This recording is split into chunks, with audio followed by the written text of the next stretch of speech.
Bonjour et bienvenue sur OK Podcast. Aujourd'hui, nous revenons sur une vive controverse qui secoue le paysage médiatique et politique français.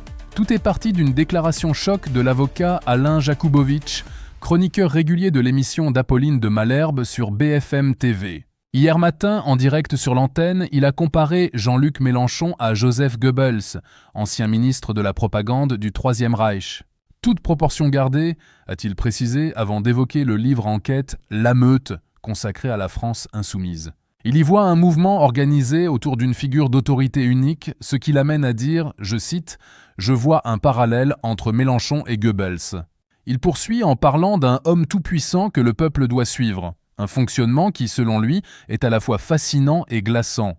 Ces propos ont suscité une onde de choc, aussi bien sur les réseaux sociaux que dans la sphère politique et journalistique. Le silence du plateau au moment de la déclaration a également fait réagir.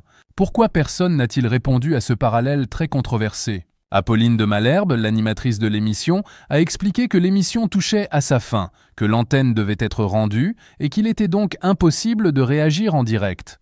Elle affirme que dans un autre contexte, elle aurait bien sûr pris la parole pour commenter ses propos.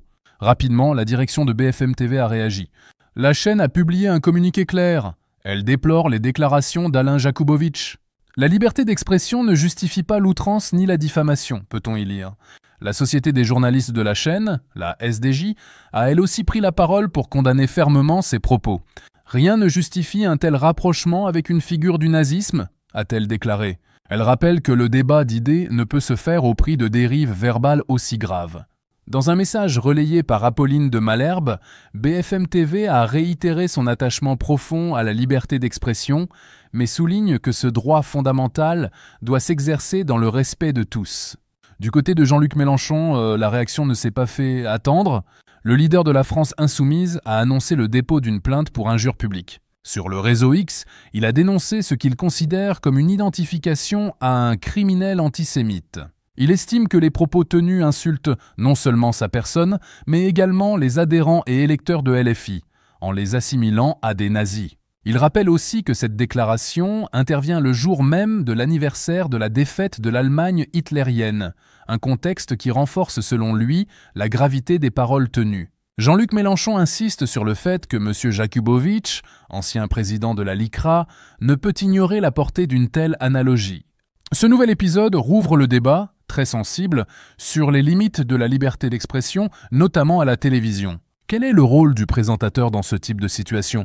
Doit-il intervenir ? Certains observateurs ont comparé l'épisode à la position de Pascal Praud sur CNews, qui affirme que son rôle est aussi de garantir le respect de tous les participants et du public.